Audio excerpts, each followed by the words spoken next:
हुआ, लेकिन तरक्की में हमसे बहुत आगे जा चुका है। जी हाँ, आज हम सैर करने जा रहे हैं इंडोनेशिया की। इस मुल्क ने कैसे इतनी तरक्की की, यहाँ लोगों की जिंदगी कैसी है, इस मुल्क में जाते ही आप कैसे करोड़पति बन सकते हैं, कैसे ये मुल्क दुनिया की 16वीं मजबूत तरीन मईशत बन गया, कायद-ए-आज़म मोहम्मद अली जिन्ना की वजह से कैसे ये मुल्क आज़ाद हुआ, इस मुल्क में कैसे जा सकते हैं, ये सब कुछ जानेंगे आज की इस वीडियो में। चलें अब निकलते हैं इंडोनेशिया के एक शानदार सफर पर। इस कंट्री का ऑफिशियल नाम रिपब्लिक ऑफ इंडोनेशिया है। इंडोनेशिया की कुल आबादी 28 करोड़ 34 लाख के करीब है, जो आबादी के लिहाज से दुनिया के चौथे नंबर पर आता है। इंडोनेशिया का कुल रकबा 19 लाख मुरब्बा किलोमीटर है, जो 17,000 जजीरों पर मुश्तमिल है। रकबे के लिहाज से ये दुनिया के 14वें नंबर पर आता है। इस मुल्क को बहरुल काहिल और बहीरा हिंद के साहिल भी लगते हैं। इंडोनेशिया का ज़मीनी बॉर्डर सिर्फ 3 ममालिक से लगता है, जिनमें मलेशिया, पापुआ न्यू गिनी और तिमोर लेस्टे शामिल हैं, जबकि समुद्री बॉर्डर पर Australia, India, Singapore, Palau, Philippine, Thailand और वियतनाम शामिल हैं। इंडोनेशिया बहुत खूबसूरत और दुनिया का सबसे ज़्यादा मुस्लिम आबादी वाला मुल्क है। इंडोनेशिया में 87% मुस्लिम, 10% मसीही, 1.7% हिंदू, 0.7% बुद्धिज़्म और बाकी दूसरे मज़ाहब के लोग आबाद हैं। इंडोनेशिया मुख्तलिफ नस्ली गिरोहों और सकाफ़तों का घर है। इस मुल्क की सरकारी ज़ुबान भाषा इंडोनेशिया है, लेकिन इसके अलावा 700 से ज़्यादा मकामी ज़ुबानें भी बोली जाती हैं। यहाँ के लोग अपनी रवायती रक़्स, मौसीकी और फ़नून लतीफ़ा के लिए फ़ेमस हैं। इंडोनेशिया दुनिया के तरक्की पजीर ममालिक में आता है, लेकिन अब इसकी मईशत तेज़ी से तरक्की कर रही है। ये दुनिया की उभरती हुई मार्केट में से एक है, जबकि इस मुल्क के बारे में लोग बहुत कम जानते हैं। दोस्तों, क्या आप जानते हैं इस मुल्क की मईशत और लोगों की इनकम पाकिस्तान से 3 गुना ज़्यादा है। इंडोनेशिया की जीडीपी 1.36 ट्रिलियन डॉलर है, जो दुनिया की 16वीं मजबूत तरीन मईशत है। मतलब मलेशिया, दुबई और यहाँ तक कि सऊदी अरेबिया से भी बड़ी मईशत इंडोनेशिया की है। और जीडीपी के लिहाज से यहाँ के लोगों की सालाना आमदनी 4,800 डॉलर है, और ये आमदनी इंडिया, पाकिस्तान और मलेशिया से भी ज़्यादा है। इंडोनेशिया में महंगाई की शरह सिर्फ 4 से 5% है, जबकि पाकिस्तान में महंगाई की शरह 12% और इंडिया में 8% है। इस मुल्क में इस्तेमाल होने वाली करेंसी इंडोनेशियन रुपया है, जो बाकी ममालिक की निस्बत बहुत कमज़ोर है। पाकिस्तानी 1 रुपया इंडोनेशियन 58 रुपये के बराबर, जबकि इंडियन 1 रुपया इंडोनेशियन 188 रुपये के बराबर है। मतलब आप अगर पाकिस्तान से सिर्फ 2 लाख रुपए लेके जाएंगे तो इंडोनेशिया में जाते ही आप करोड़पति बन जाएंगे। वैसे आज के दौर में करोड़पति बनने का सबसे आसान तरीका यही है। दोस्तों, इंडोनेशिया के लोग बहुत मेहनती होते हैं और इस मुल्क की तरक्की का राज भी यही है। एक ज़माने में ये मुल्क गरीब ममालिक में आता था, लेकिन आज ये दुनिया की 16वीं बड़ी मईशत रखता है। आप सोच रहे होंगे कि ये मुल्क बहुत सालों से आज़ाद होगा, शायद इसी वजह से इतनी तरक्की कर चुका है, जबकि ऐसा नहीं है। पाकिस्तान से ठीक 2 साल पहले 17 अगस्त 1945 को आज़ादी हासिल हुई, जबकि इससे पहले इंडोनेशिया भी बरसगीर की तरह गुलामी की ज़िंदगी गुजार रहा था। 16वीं सदी ईस्वी में पुर्तगाली मसाले खरीदने के बहाने आए और इस जगह पर कब्जा कर लिया। 17वीं सदी ईस्वी में बरतानिया काबज़ हो गया। कुछ अरसा नीदरलैंड ने भी इस पर अपना कब्जा रखा, लेकिन दूसरी जंग अजीम ख़त्म होने के बाद इसको आज़ादी मिली। दोस्तों, क्या आप जानते हैं कि सबसे पहले कायद-ए-आज़म मोहम्मद अली जिन्ना ने इनकी आज़ादी का खैर मकदम किया। दोस्तों, इंडोनेशिया की आज़ादी में कायद-ए-आज़म मोहम्मद अली जिन्ना का भी बहुत अहम किरदार है। 1945 में इंडोनेशिया में आज़ादी की तहरीक ने जब जोर पकड़ा तो कायद-ए-आज़म मोहम्मद अली जिन्ना ने ब्रिटिश इंडियन आर्मी में 600 मुसलमान सिपाहियों की हौसला अफजाई की कि वो ब्रिटिश इंडियन आर्मी को छोड़कर इंडोनेशिया चले जाएं और इंडोनेशिया की नीदरलैंड से आज़ादी की जंग में हिस्सा लें। 600 मुसलमान सिपाही इंडोनेशिया चले गए और आज़ादी हासिल करते हुए इनमें से 500 शहीद हो गए। यहाँ तक कि कायद-ए-आज़म मोहम्मद अली जिन्ना ने कराची एयरपोर्ट से नीदरलैंड के तैयारों को भी रोकने की कोशिश की और इसी वजह से इंडोनेशिया की आज़ादी का सफ़र मुकम्मल हुआ। 1995 में इंडोनेशिया में जब आज़ादी की गोल्डन जुबली की तकरीब मुनक्कद हुई तो शहीद होने वाले बरसगीर के मुसलमानों और कायद-ए-आज़म मोहम्मद अली जिन्ना को एदिपुरा का आला तरीन एजाज़ भी दिया गया, जो इंडोनेशिया का सबसे बड़ा एजाज़ है। पाकिस्तान के आज़ाद होने के बाद इंडोनेशिया के सदर ने सबसे पहले पाकिस्तान का दौरा किया। उस वक्त इंडोनेशिया के सदर सुकारानो थे, जिन्होंने 1949 में पाकिस्तान का दौरा किया। इंडोनेशिया की मईशत का दारोमदार ज़राअत, जिसमें खास तौर पर पाम ऑयल है, और ये मुल्क पाम ऑयल की पैदावार के लिहाज से दुनिया का सबसे बड़ा मुल्क है। इसके अलावा 40% मईशत का हिस्सा सनती शोबों पर मुश्तमिल है, जिसमें तेल, गैस, टेक्सटाइल और कानकुनी शामिल हैं। इसके अलावा टूरिज्म इंडस्ट्री भी इस मुल्क की मईशत को अहम सहारा देती है, जिसमें बाली जैसे मकामात पूरी दुनिया की तवज्जो का मरकज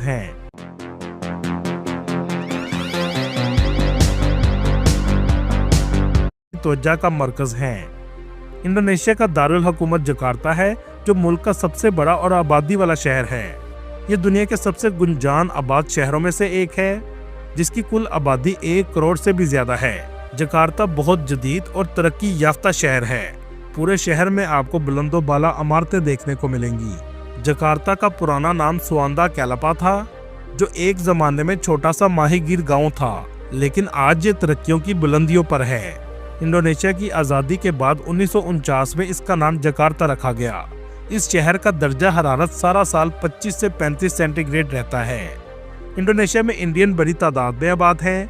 एक रिपोर्ट के मुताबिक 1 लाख से 1,20,000 के दरमियान रहते हैं, जबकि पाकिस्तानियों की तादाद 10,000 के करीब है, जो ज़्यादातर जकार्ता में रहते हैं, जबकि इंडियन ज़्यादा बाली में रहते हैं। कुछ पाकिस्तानियों ने शादी करके इंडोनेशियन नेशनैलिटी भी ली है, लेकिन इस पे मसला ये है कि आप दोहरी नेशनैलिटी नहीं रख सकते। आपको एक मुल्क की नेशनैलिटी छोड़नी पड़ेगी। शादी करने के बाद 5 साल के बाद आप नेशनैलिटी अप्लाई कर सकते हैं। इंडोनेशिया का पासपोर्ट दुनिया के 55वें नंबर पर आता है, जिसमें बहुत से ममालिक वीज़ा फ्री हो जाते हैं, जबकि पाकिस्तान का पासपोर्ट दुनिया में 92वें नंबर पर आता है। इंडोनेशिया के लोग धीमे मजाज के और मेहमान नवाज होते हैं। ये ज़्यादातर सी फूड खाना पसंद करते हैं। इंडोनेशियन औरतें आपको हिजाब में नजर आएंगी। इंडोनेशिया भी दूसरे साउथ एशियन ममालिक की तरह बुतमत लोगों का मुल्क था, जिसके आसार आज भी आपको नजर आएंगे। इस मुल्क में इस्लाम 14वीं सदी में अरब ताजरों की वजह से फैला, यहाँ तक कि ये दुनिया का सबसे ज्यादा आबादी वाला मुस्लिम कंट्री बन गया। दोस्तों, यहाँ आपको इंडोनेशिया के हैरानकुन हकाइक बताता चलूं।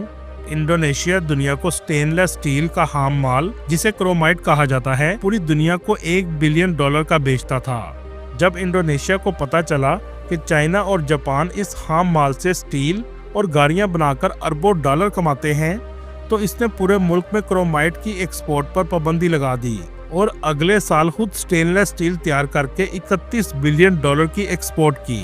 मुल्क ऐसे ही तरक्की करते हैं जब हुक्मरान ईमानदारी से मुल्क का फायदा सोचें। यहाँ आपको हैरानकुन बात बताता चलूं, पाकिस्तान के सूबे बलोचिस्तान में मुस्लिम बाग के मकाम पर बड़े पैमाने पर क्रोमाइट मौजूद है, लेकिन हम इसको ऐसे ही सस्ते दामों जापान और चीन को कई दहाइयों से बेच रहे हैं। आज हमारे पास अल्लाह के दिए हुए हर तरह के वसाइल मौजूद हैं, लेकिन फिर भी हम दुनिया के बहुत से ममालिक से पीछे रह गए हैं। ऐसा क्यों है? इसका जवाब कमेंट में जरूर दीजिएगा। दुनिया की सबसे महंगी कॉफी भी इंडोनेशिया में तैयार की जाती है, लेकिन हैरानगी की बात यह है कि इस कॉफी को सिवियट कैट के फुजले से तैयार किया जाता है।